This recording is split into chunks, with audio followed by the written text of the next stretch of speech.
அனைத்து விதமான பிரச்சனைகளுக்கும் 11 நாட்களில் தீர்வு காண ஸ்ரீ மாரியம்மன் ஜோதிட நிலையம். தொடர்புகளுக்கு 0091 990 816 585 6.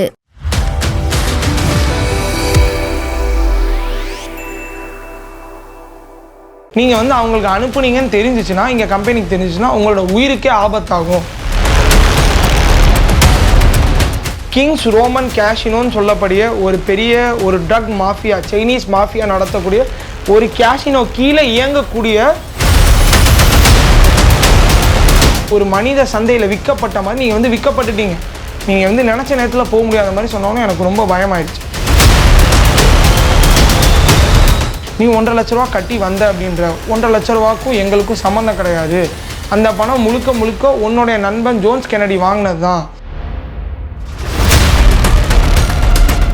பெண்களை என்ன பண்ணுறாங்க அப்படின்னா, குறிப்பிட்ட நாள் வரைக்கும் வேலை பார்க்குறாங்கன்றதை பார்க்குறாங்க. அவங்க ஒழுங்காக வேலை பார்க்கலன்னா அங்கே உள்ள பெண்களை அப்படியே கடத்தி விபச்சாரத்துக்கு தள்ளிடுறாங்க.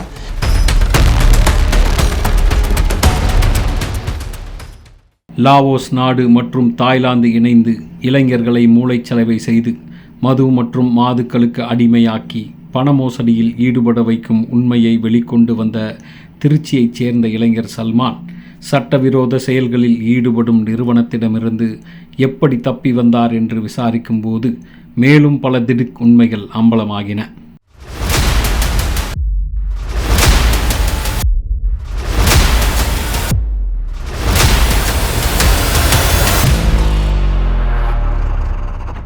நான் வீட்டில் நான் சொல்கிற பேச்சை கேட்காம தான் நான் போனேன். ஏன்னா வீட்டில் இந்த வேலையை பற்றி சொல்லும் போதே ஸ்டார்டிங்கில் சந்தேகப்பட்டாங்க. என்னப்பா இவ்வளோ பணம் கேட்குறாங்க, இந்த மாதிரி இந்த நாடுன்றாங்க, தெளிவாக சொல்ல மாட்டேங்கிறாங்க அப்படின்னு. அந்த ஜோன்ஸ் கென்னடின்ற என்னுடைய நண்பன் தான் வீட்லேயும் பேசி என்கிட்டையும் பேசி நிறைய நம்பிக்கை கொடுக்கவும் அந்த நம்பிக்கையோட அடிப்படையில் தான் போனேன். அங்கே போகவும் இந்த விஷயங்கள்லாம் எனக்கு பாஸ்போர்ட்டை பறிச்சுட்டாங்க. அதான் நான் ஒரு நாள் தான் வேலைக்கு போனேன். எனக்கு ஒரு நாள்லேயே எனக்கு அங்கே உள்ள அந்த டைமிங் எனக்கு செட் ஆகலை. அதுவும் இல்லாமல் அங்கே எங்கே பார்த்தாலும் ஸ்மோக்கிங்கு, ட்ரிங்க்ஸ் தான். எனக்கு அது கிளைமேட் எனக்கு எதுவுமே செட் ஆகலை. எனக்கு போகவும் நைட்டு 10 to 12 ஒரு நாள் தான் வேலைக்கு போனேன். அதிலே எனக்கு தலைவலிலாம் எனக்கு உடம்பு ரொம்ப முடியாமல் போயிடுச்சு.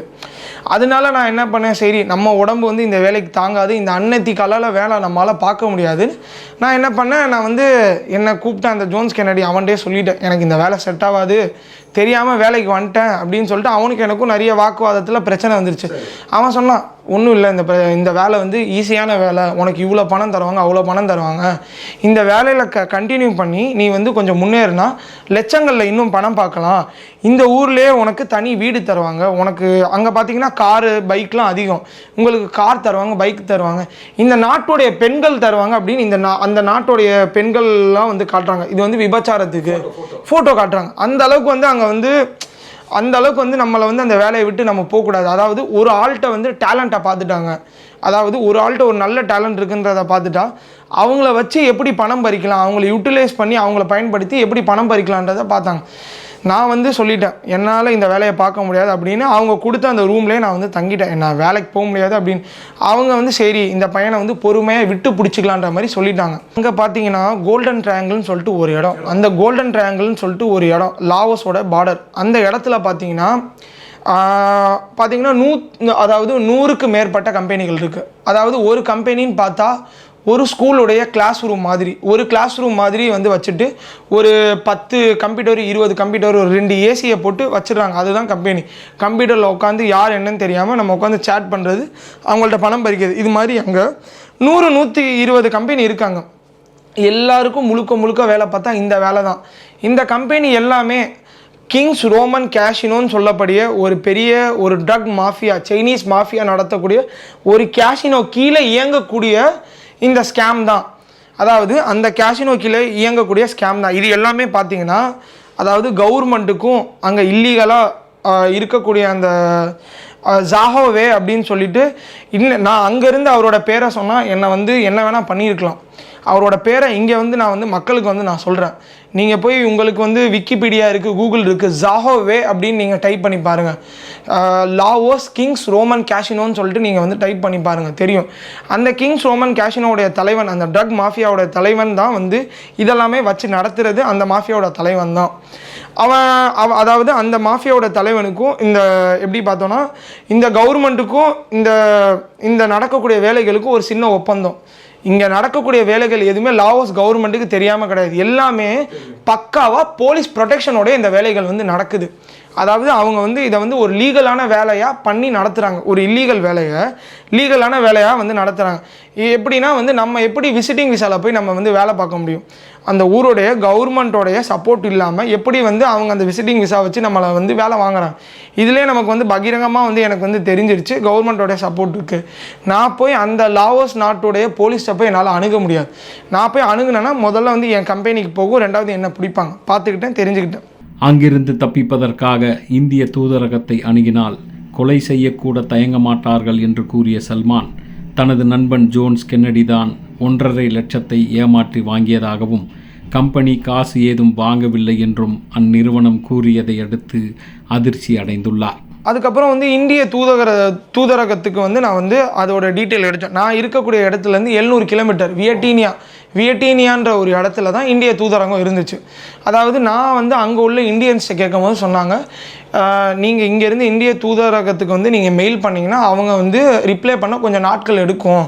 நீங்கள் வந்து அவங்களுக்கு அனுப்புனீங்கன்னு தெரிஞ்சிச்சுன்னா, இங்கே கம்பெனிக்கு தெரிஞ்சிச்சுன்னா உங்களோட உயிருக்கே ஆபத்தாகும்.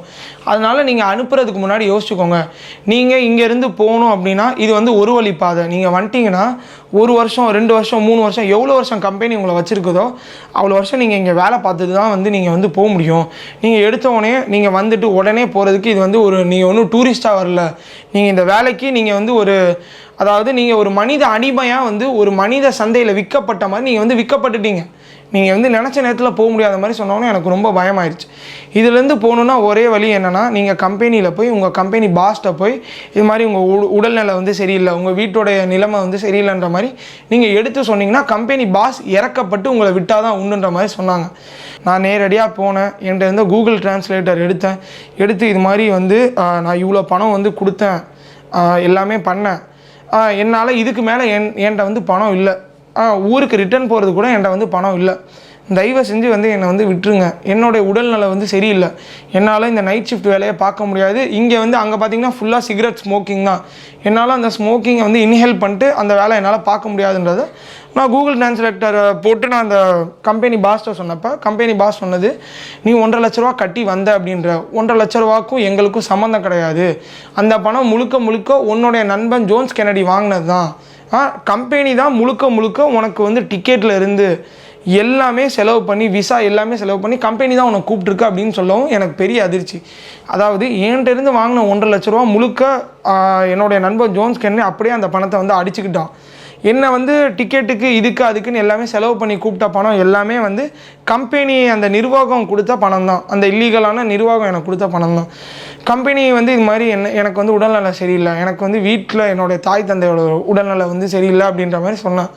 அவங்க அதுக்கு சொன்ன ஒரே பதில் என்னென்னா, இது மாதிரி நாங்கள் பார்த்தோன்னா உனக்கு வந்து 2 லட்ச ரூபா செலவு பண்ணி டிக்கெட்டுக்கு விசாக்கு நாங்கள் ஒன்று இல்லீகலாக கூட்டிகிட்டு வந்து இங்கே வந்து வச்சுருக்கோம், எங்களுக்கு 2 லட்ச ரூபா செலவாயிருக்கு, நீ வந்து ஒரு நாள் தான் நீ வந்து வேலை பார்த்த, உடனே வந்து நீ வேலையை விட்டு போகிற அப்படின்ற அக்ரிமெண்ட்லேயும் வந்து நீ வந்து கையெழுத்து போடலை, எங்களுக்கு இப்போ 2 லட்ச ரூபா நஷ்டம், எங்களுக்கு நீ என்ன நஷ்டம் நீ வந்து தர அப்படின்னாங்க. நான் வந்து சொன்னேன், எனக்கு இந்த வேலையை பற்றி ஒன்றும் தெரியாது, இங்கே இவ்வளோ விஷயங்கள் இருக்குதுன்னு எனக்கு யாருமே சொல்ல கிடையாது, எனக்கு இந்த என்விரான்மெண்ட் வந்து எனக்கு வந்து செட் ஆகாது, தயவு செஞ்சு என்னை இங்கேருந்து அமுச்சிங்கன்னு பாஸ்ட்டை நான் வந்து கேட்டேன்.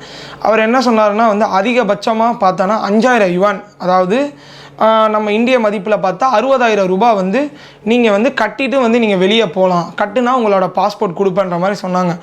நான் வந்து இந்திய தூதரகத்துக்கு நான் வந்து பேசினேன் அப்படின்னா அது வந்து பெரிய ப்ராசஸாக போகும். அதாவது அது வந்து என்னோடய உயிரை வந்து நான் பணைய வைக்கிற மாதிரி ஆகும். ஏன்னா ஃபுல் அண்ட் ஃபுல் அவங்க கண்ட்ரோலில் தான் இருக்கேன். என்னை சுற்றி அந்த கம்பெனி நிர்வாகத்தில் உள்ள ஆட்கள் தான் இருக்காங்க. நான் வந்து முதல்ல இங்கேருந்து எப்படியாச்சும் நான் சேஃபாக வரணும். நான் சேஃபாக வந்தால் தான் உலக மக்களுக்கு இந்த மாதிரியான விஷயங்கள்லாம் இங்கே நடக்குது, பல இந்தியர்கள் வந்து இங்கே வந்து அடிமையாக்கப்பட்டு 1 வருஷம் அக்ரிமெண்ட்டில் கையெழுத்து வாங்கி பல இந்தியர்கள் வந்து பல ஏஜென்ட்டுகளால் விற்கப்பட்டு பல இந்தியர்கள் இருக்காங்கன்றது நான் வெளியே வந்தால் தான் வந்து உலகத்துக்கு வந்து வெளிச்சம் போட்டு சொல்ல முடியுன்றதை தெரிஞ்சுக்கிட்டேன். தங்கள் பாஸ் சொன்னதைப் போல் குடும்பத்தினரை தொடர்பு கொண்டு பணத்தை ஏற்பாடு செய்த சல்மானிடமிருந்து தனது உயிருக்கு ஆபத்து ஏற்பட்டால் நிறுவனம் பொறுப்பாகாது என்று ஒரு பத்திரத்தில் கையெழுத்து வாங்கப்பட்ட நிலையில் சல்மானை தனி அறையில் வைத்து சித்திரவதை செய்துள்ளனர். அங்கே எனக்கு வந்து இந்தியர்கள் வந்து அங்கே காஷ்மீரில் உள்ளவங்க, மும்பையில் உள்ளவங்க நிறைய பேர் மாட்டியிருக்காங்க. எல்லாமே எனக்கு சப்போர்ட் பண்ணாங்க. தம்பி, நீ வந்து அக்ரிமெண்ட்டில் கையெழுத்து போடாத, போட்டால் எங்களுக்கு நடந்ததான், ஒரு வருஷம் நகர முடியாது, நீங்கள் இருந்து எவ்வளோ காசு கேட்குறாங்களோ கட்டிட்டு நீ வந்து போ, நீ நம்பி அந்த பணத்தை கொடு, கம்பெனி வந்து உனக்கு எப்படியா இருந்தாலும் பாஸ்போர்ட் கொடுத்துரும், நீ அவங்க சொல்கிற தொகையை கொடுத்தா நம்பி அந்த பணத்தை கட்டி நீ பாஸ்போர்ட்டை வாங்குன்ற மாதிரி இவங்க வந்து சொன்னாங்க. இந்திய சகோதரர்கள் வந்து அங்கே வேலை பார்க்க என்ன மாதிரி மாட்டியிருக்கவங்க சொன்னாங்க. சரி அப்படின்னு சொல்லிட்டு நான் வீட்டில் பேசி, வீட்டில் வந்து இங்கே நிறைய இடத்துல ரொம்ப கஷ்டப்பட்டு அந்த பணத்தை வந்து எனக்கு ரெடி பண்ணி கொடுத்தாங்க. அங்கே அந்த பணத்தை ரெடி பண்ணி கொடுத்த பணத்தை அங்கே நான் வந்து கம்பெனியில் வந்து நான் கட்டினேன். கம்பெனியில் கட்டினதுக்கப்புறம் வந்து என்னை வந்து தனியாக என்னை ஒரு ரூமில் தான் வந்து தங்க வச்சுருந்தாங்க. கட்டினோன்னே என்ன பண்ணாங்க, என்னோட பாஸ்போர்ட் எடுத்துகிட்டு அங்கே வந்து எப்படின்னா அந்த கம்பெனிக்கு நம்பகமாக ஒரு 5 இந்தியர்கள் இருக்காங்க. முக்கியமாக பார்த்தா இந்த ஜோன்ஸ் கெனடி, அதுக்கப்புறம் வந்து இன்னொரு 3-4 மும்பையை சேர்ந்தவங்க இருக்காங்க. அவங்களுடைய பாஸ்போர்ட்டு, அவங்களுடைய அக்ரிமெண்ட் காப்பி எல்லாமே என்கிட்ட இருக்குது. நான் வந்து தரேன், கண்டிப்பாக நான் உங்களுக்கு வந்து தரேன். அவங்கெல்லாம் பார்த்தா பாஸுக்கு வந்து ரொம்ப நெருக்கமாக இருக்காங்க. அவங்கள பொறுத்த வரைக்கும் இந்தியாவில் இருந்து எப்படின்னா வந்து ஒரு லேபரை உள்ள வேலைக்கு எடுத்து தர மாதிரி அவங்க பண்ணுறாங்க. இதுதான் அவங்களோட வேலை. கம்பெனிக்கு வேலைக்கு ஆள் எடுத்து உள்ளே வந்து இது மாதிரி இந்த வேலை அந்த வேலைன்னு பேசி அவங்கள உள்ளே வந்து ஏமாற்றி உட்கார வைக்கிறது தான் வேலை. அதில் ஒரு ஆள்கிட்ட வந்து பாஸ்போர்ட் வந்து கொடுத்து விட்டாங்க. கம்பெனியிலேருந்து கொடுத்து விடவும் அவர் அந்த பாஸ்போர்ட்டை வாங்கிட்டு நீங்கள் வந்து உடனே வந்து ரிட்டன் டிக்கெட்டை போடுங்க, இந்தியாவுக்கு போகிறதுக்கு ரிட்டன் டிக்கெட்டை போட்டால் தான் விட முடியும், ஏன்னா நீங்கள் இந்த கம்பெனிலேருந்து வேறு ஏதாவது கம்பெனிக்கு வேலைக்கு போயிடுவீங்கன்னு எங்களுக்கு வந்து சந்தேகம் அப்படின்னு சொல்லி என்னை ஒரு ரூமில் அடைச்சி வச்சு என்னை த்ரெட்டன் பண்ணாங்க. என்னால் அந்த 60,000 பணம் ரெடி பண்ணி கொடுத்ததே பெரிய விஷயம். என்னால் அந்த டிக்கெட்டும் வந்து உடனே போடணும் அப்படின்னா 30,000 சாதாரணமான விஷயம் கிடையாது எனக்கு. சொல்லவும் நானும் வந்து எங்கள் வீட்டில் பேசி ரொம்ப கஷ்டப்பட்டு ரிட்டன் டிக்கெட்டும் போட்டாச்சு. போடவும் அப்போயும் என்னை அவ்வளோ சீக்கிரம் விடலை. என்கிட்ட வந்து வாக்குமூலம் வாங்குறாங்க, லெட்டரில் வாக்குமூலம் வாங்குறாங்க. என்ன மாதிரியான வாக்குமூலம் அப்படின்னா, எனக்கும் கம்பெனிக்கும் எந்த விதமான சம்மந்தமும் இல்லை, என் உயிருக்கு எது ஆனாலும் கம்பெனி பொறுப்பேற்காது, என்னோடய உயிருக்கு முழுக்க நான் தான் பொறுப்புன்ற மாதிரி லெட்டர் எழுத சொல்கிறான். லெட்டர் எழுதுனா தான் போய் விடுவேன்ற மாதிரி ஒரு சூழ்நிலைக்கு என்னை தள்ளுறாங்க. நானும் என்ன பண்ணேன், அங்கேருந்து நம்ம போய் ஆகணும் அப்படின்னு கடவுள் மேலே பாரத்தை போட்டு லெட்டர் எழுதிட்டு லெட்டர் மட்டும் இல்லாமல் என்கிட்ட வீடியோ வாக்குமூலமும் வாங்குறாங்க. இது மாதிரி வந்து எனக்கும் கம்பெனிக்கு எந்த சம்மந்தமும் கிடையாது, என் உயிருக்கு எது ஒன்று ஆனாலும் கம்பெனி பொறுப்பேற்காதுன்ற மாதிரி எல்லாமே பண்ணதுக்கப்புறம் என்னோடய லக்கேஜ்லாம் எடுத்துகிட்டு கீழே இறங்கி வந்து அங்கே பார்த்தோன்னா வந்து நம்ம வேலை பார்க்கக்கூடிய இடம் வந்து சுற்றி லாவோஸுடைய போலீஸால் வந்து சுற்றி கவர் செய்யப்பட்டிருக்கும். நம்ம நினச்ச மாதிரி நம்ம ஈஸியாக வெளியவும் போக முடியாது, உள்ளே வர முடியாது. ஒரு ஐடி கார்டு டேக், அதாவது அது வந்து நம்ம வெளியே இருந்து பார்க்க ஒரு கம்பெனி மாதிரியான செட்டப் தெரியும். ஒரு அடிமைக்கு ஒரு டேக் மாட்டினா எப்படி இருக்கும், அது மாதிரி தான். வெளியே போகணுமா அந்த டேகை காட்டிட்டு போங்க, உள்ளே வரணுமா அந்த குறிப்பிட்ட டைமுக்குள்ளே அந்த டேகை காட்டிட்டு உள்ளே வந்துடணும். நம்ம ஒரு லக்கேஜோ ஒரு பொருளோ எடுத்துகிட்டு நம்ம போகிறோம் அப்படின்னா நம்மளை விட மாட்டாங்க. நம்மளை யார் உள்ளே கொண்டு வராங்களோ அவங்க தான் நம்மளை வெளியே கொண்டு போக முடியும். கம்பெனி பாஸ் வந்து பணத்தை கொடுத்ததுக்கப்புறம் எனக்கு உடல்நல முடியல அப்படின்னு நான் தொடர்ந்து 2-3 நாள் பிரச்சனை பண்ணதுக்கப்புறம் இவனை அமுச்சிடலான்னு ஒரு முடிவுக்கு வந்து என்னோடய பை லக்கேஜெல்லாம் வந்து நான் எடுத்துகிட்டு என் பாஸ்போர்ட்டை கொடுத்து அங்கே உள்ள ஒரு இந்தியா மும்பையை சேர்ந்த ஒரு ஏஜென்ட் மூலியமாக அங்கேருந்து என்னை வெளியே அனுப்புகிறாங்க. நான் வந்து இந்த லெட்டரு இந்த வீடியோ வாக்குமூலம்லாம் வாங்கினதுக்கப்புறம் எனக்கு ரொம்ப படப்படப்பாயிருச்சு. நம்ம என்ன ஆக போகிறோம் ஏதாக போகிறோன்னு எனக்கு தெரியல. அங்கேருந்து வெளியே வந்ததுக்கப்புறம் அவங்க வந்து என்னை ஒரு காரில் கண்ணை கட்டி என்னை வந்து உட்கார வச்சு அங்கேருந்து அப்படியே பார்டருக்கு என்னை வந்து கூட்டிகிட்டு போகிறாங்க. எந்த வழி என்ன வழி எதுவுமே தெரில, உட்காந்தது மட்டும்தான் தெரியும். பார்டரில் கொண்டு போய் இறக்கி விட்டு இமிக்ரேஷனுக்கு என்ட்ரன்ஸில் என்னை இறக்கி விட்டு போயிட்டாங்க, எதுவுமே சொல்லலை. இமிக்ரேஷன் என்ட்ரன்ஸில் நான் மட்டும் இருக்கேன். போனேன், பாஸ்போர்ட் எடுத்துகிட்டு போனேன். எனக்கு தெரிஞ்ச நாலேஜை வச்சு அங்கே லாவோஸில் உள்ள போலீஸ் தான் பாஸ்போர்ட் கொடுத்தேன். ஒரு வழியாக லாவோஸில் இருந்து தப்பித்து வந்த சல்மானை தாய்லாந்து அரசு தடுத்து நிறுத்திவிடுமோ என்ற பயம் இருந்த நிலையில் ஒரு வழியாக பல்வேறு இன்னல்களை தாண்டி சென்னை வந்தடைந்துள்ளார் சல்மான். அங்கே எப்படின்னா போட்டு தான், அதாவது இது எல்லாமே மீகாங் ரிவர்னு சொல்லப்படக்கூடிய, அதாவது 3 நாடுகள் 4 நாடுகள் வந்து கலக்கக்கூடிய ஒரு இடத்துல இருக்க ஒரு இடம் தான். அங்கே நான் லாவோஸ்க்கு போயிட்டு அங்கேருந்து நான் வந்து போட்டை நான் வந்து பிடிச்சி அங்கேருந்து அப்படியே நான் வந்து தாய்லாந்து இமிக்ரேஷனில் போய் இறங்கினா தாய்லாந்து இமிக்ரேஷனில் கேட்குறாங்க, இது மாதிரி நீங்கள் வந்து லாவோஸ்லேருந்து வரீங்க, எதுக்கு வந்து போனீங்க, 1 மாதம் அந்த விசா முடியல, எதுக்கு நீங்கள் உடனே வரீங்க, அவங்களுக்கு தெரியுது நம்ம வந்து வேலைக்கு போயிருக்கோம், உடனே சடனாக வரோம், எதுக்கு நீங்கள் வரீங்க? நான் சொன்னேன் இது மாதிரி வேலை வந்து எனக்கு வந்து செட் ஆகலை, எனக்கு வந்து வேலை பிடிக்கல சார், அதனால் என்னோடய உடல்நிலை சரியில்லை, நான் வரேன். அவங்க சரி அப்படின்னு சொல்லிட்டு அங்கே ஒரு லஞ்சம், அங்கே பார்த்தீங்கன்னா அங்கே ஒரு 1500 தாய்பாட்டு கேட்குறாங்க. அங்கே 1500 தாய்பாட்டு கொடுத்தா தான் அங்கே அவங்க வந்து அங்கே என்னோடய பாஸ்போர்ட்டில் ஸ்டாம்ப் பண்ணி எனக்கு அங்கே உள்ளே அனுமதிக்கிறாங்க. அங்கே அவங்கள்ட்ட போய் நான் போய் அரை மணி நேரம் நான் வந்து பேசி பார்த்தேன், எதுவும் வேலைக்கு ஆகலை. 1500 தாய்பாட்டு கொடுத்தா கொடுங்க, இல்லைன்னா நீங்கள் இங்கே இருங்க, நாங்கள் வந்து உங்களை வந்து டிடென்ஷன் சென்டரில் போட்டுருவோன்ட்டாங்க.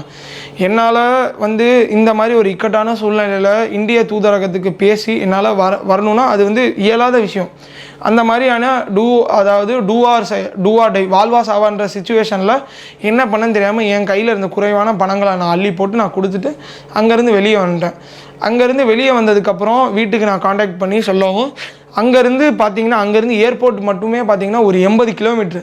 அங்கேருந்து நான் வந்து ஒரு பஸ்ஸை பிடிச்சி அங்கேருந்து வந்து பஸ் எப்படின்னா ஏர்போர்ட்டுக்கு ஒரு 5-6 கிலோமீட்டர் முன்னாடியே வந்து இறக்கி விட்ருவாங்க. அங்கே போய் இறங்கி அங்கேருந்து என்னோடய லக்கேஜெல்லாம் நான் வந்து எடுத்துகிட்டு அங்கேருந்து ஏர்போர்ட்டுக்கு நான் கஷ்டப்பட்டு போய் ஏர்போர்ட் வாசலில் போய் உட்கார வரைக்கும் எனக்கு உயிரே இல்லை. நான் ஏர்போர்ட்டுக்குள்ளே என்ட்ரி ஆகிட்டேன்னா போதும், நீங்கள் வந்து சேஃபாகிடலாம், ஏர்போர்ட்டுக்குள்ளே அவங்களால எதுவும் பண்ண முடியாதுன்னு சொன்னாங்க. ஏர்போர்ட்டுக்குள்ளே போய் உட்காந்துட்டேன். எனக்கு வந்து அங்கேருந்து சியாங் லாய், அந்த ஊர் பேர் வந்து சியாங் ராய்க்கு வந்து எனக்கு வந்து டிக்கெட் போட்டாங்க. ஒரு 8 மணி நேரம் முன்னாடியே போய் உட்காந்து அதுக்கப்புறம் டிக்கெட்டோடைய நேரம் வந்தவும் அங்கே அந்த டிக்கெட்டை காட்டி அங்கேருந்து பேங்காக் வந்து இறங்கிட்டேன். பேங்காக்லேருந்து சென்னை வந்து இறங்கி எனக்கு வந்து நான் வந்து இங்கேருந்து இவ்வளோ தூரம் நான் தப்பிச்சு வருவேன்னு எனக்கு அவ்வளோ நம்பிக்கையே கிடையாது. சரி நம்ம போயிட்டோம், அவ்வளோதான் இந்த விஷயம் அப்படின்ற மாதிரி நினச்சேன். ஆனால் அவ்வளோத்தையும் தாண்டி வந்து எனக்குள்ளே ஒரு மனதைரியம் இருந்துச்சு, பரவாயில்ல நம்ம இதை தாண்டி வந்துடலாம், இந்த சுச்சுவேஷன் தாண்டி வந்தால் தான் நம்ம வந்து நம்மளை மாதிரி இருக்கக்கூடிய இந்தியர்கள் கஷ்டப்படுறாங்க, தமிழர்கள் கஷ்டப்படுறாங்க, அவங்க படக்கூடிய கஷ்டத்தெல்லாம் வந்து சொல்ல முடியும். நான் இருந்த ரூம்லேயே என்னுடைய நண்பன் ஃபராஸ்ன்னு சொல்லிட்டு கேரளாக்கார பையன் அக்ரிமெண்ட்டில் கையெழுத்து போட்டு கஷ்டப்படுறான். அவன் சொல்கிறான், நீ வந்து இங்கேருந்து தப்பிச்சு போனால் தான் உலகத்தில் வந்து இந்த மாதிரி விஷயங்கள் நடக்குதுன்றதை வந்து நீ வந்து சொல்ல முடியும். நீ தப்பிச்சு போகாமல் நீயும் இங்கே அக்ரிமெண்ட்டில் கையெழுத்து போட்டு நீ மாட்டிக்கிட்டேன்னா யாருமே இந்த விஷயத்தை வந்து உலகத்துக்கு கொண்டு போய் வந்து சேர்க்க முடியாது. அதனால் நீ போய் மாட்டியிருக்கக்கூடிய நம்மளை மாதிரியான இந்தியர்கள் வந்து மாட்டியிருக்காங்கன்னு சொல்லி உலகத்துக்கு சொல்லு, நம்ம இந்தியர்களுக்கு சொல்லு. யார் இந்த மாதிரி வேலைக்கு வந்து இவ்வளோ சம்பளம் அவ்வளோ சம்பளம், இவங்க கூப்பிட்டாங்க அவங்க கூப்பிட்டாங்கன்னு எந்த விதமான டீட்டெயில்ஸும் இல்லாமல் எதுவுமே தெரியாமல் தயவு செஞ்சு மாட்டிக்க வேணாம். ஏன்னா மாட்டினவங்க எல்லாமே ரொம்ப வந்து மனசுடைஞ்சு போய் பேசுகிறாங்க. ஏன்னா நானே வந்து நினப்பேன், இவ்வளோ ஒரு கஷ்டமான சூழ்நிலையில் தள்ளப்பட்டேன்னா என்ன மாதிரி வேற எந்த ஒரு சகோதரனும் எந்த ஒரு பெண்களும் வந்து மாட்டிடக்கூடாது. பல போராட்டங்களுக்கு பிறகு சென்னை வந்த சல்மான் லாவோஸில் இந்திய நாட்டு ஆண்கள் மட்டுமல்ல இந்திய பெண்களும் பல கொடுமைகளுக்கு ஆளாகியுள்ளதோடு பாலியல் தொழிலிலும் ஈடுபட வைக்கப்பட்டுள்ளதாக திடுக் தகவலை பகிர்ந்துள்ளதோடு துபாயிலும் இது போன்ற மோசடியை இதே கும்பல் நடத்துவதாகவும் கூறியுள்ளார். இந்தியாவை சேர்ந்த நிறைய பெண்களையும் ஏமாற்றி அங்கே உள்ளே வந்து வேலைக்கு எடுத்திருக்காங்க. நிறைய பெண்களும் அங்கே வந்து மாட்டிக்கிட்டு இருக்காங்க. பெண்களை வந்து என்ன பண்ணுறாங்க அப்படின்னா குறிப்பிட்ட நாள் வரைக்கும் வேலை பார்க்குறாங்கன்றதை பார்க்குறாங்க. அவங்க ஒழுங்காக வேலை பார்க்கலன்னா அங்கே உள்ள பெண்களை வந்து அப்படியே வந்து கடத்தி விபச்சாரத்துக்கு வந்து தள்ளிடுறானுங்க. அதுவும் இல்லாமல் வந்து ஹியூமன் ட்ரேடிங் பண்ணுறாங்க. அதாவது ஆர்கன்ஸ், அதாவது மனித உடல் உறுப்பை வந்து திருடி விற்கிற மாதிரி இந்த மாதிரி எல்லா கேவலமான வேலைகள், எல்லா இல்லீகல் வேலையும் அங்கே வந்து நடக்குது. எல்லாமே வந்து அங்கே வந்து ஓப்பனாக நடக்குது. வேலைக்கு போகிற நம்மளை மாதிரி சராசரியான இந்தியர்களுக்கு இது ரொம்ப சுலபமாக நடக்குது அங்கே போனால். அதனால தயவு செஞ்சு நான் உங்கள்ட்ட ஒரு ரெக்வஸ்ட்டாக வந்து கேட்டுக்கிறேன், யாருமே இந்த மாதிரி வேலை உங்கள் ஃப்ரெண்டு சொன்னால் அவங்க சொன்னாங்க இவங்க சொன்னாங்கலாம் போகாதீங்க. எந்த ஒரு வேலையாக இருந்தாலும் இந்தியன் எம்பசிகிட்ட பேசி ப்ராப்பரான விசாவா ப்ராப்பரான அக்ரிமெண்ட்டாக ஒரு வேலைக்கு போகிறீங்க அப்படின்னா அக்ரிமெண்ட்டை கேளுங்க, ப்ராப்பரான விசாவா என்ன விசாவில் இருக்கான்னு கேளுங்க. நீங்கள் தங்கியிருக்க ரூமு, நீங்கள் தங்கியிருக்க ஆஃபீஸு, நீங்கள் தங்கியிருக்க அந்த இடத்துடைய லொக்கேஷன் எல்லாமே கேட்டு எல்லாமே அனலைஸ் பண்ணி அக்கம் பக்கத்தில் உள்ள எல்லா வெளிநாட்டுக்கு போயிட்டு வந்த எல்லா நண்பர்கள்டையும் கேட்டு நிறையவே நேரங்களை வந்து செலவு பண்ணி பொறுமையாக யோசிச்சுட்டு போங்க. இன்றைக்கி இந்த லாவோஸ் கண்ட்ரியில் இது மாதிரி இல்லீகலாக நடக்கிற மாதிரி உலகத்தில் நிறைய இடங்களில் வந்து நடந்துக்கிட்டு இருக்குது. அதாவது இந்த கம்பெனியோடைய கும்பல் வந்து தொடர்ச்சியாக துபாயில் வந்து பிரான்ச் ஆரம்பித்து துபாயிலும் இதே வேலை பண்ணிக்கிட்டு இருக்காங்க. தேரா துபாய்னு ஒரு ஏரியா இருக்குது துபாயில். இன்றைக்கி நிறைய துபாயில் இருக்க சகோதரர்களுக்கு தெரியும், துபாயில் இந்த கம்பெனி வந்து இன்னொரு பிரான்ச்சை வந்து ஓப்பன் பண்ணி இதே வேலையை வந்து அங்கே பண்ணிக்கிட்டு இருக்காங்க. அதனால் நீங்கள் வந்து அவேர்னஸாக இருக்கணும். இந்த மாதிரி வேலைகளுக்கு தயவு செஞ்சு போய் யாரும் மாட்டிக்காதீங்க. அனைத்து விதமான பிரச்சனைகளுக்கும் 11 நாட்களில் தீர்வு காண ஸ்ரீ மாரியம்மன் ஜோதிட நிலையம். தொடர்புகளுக்கு 0091 990 816 585 6.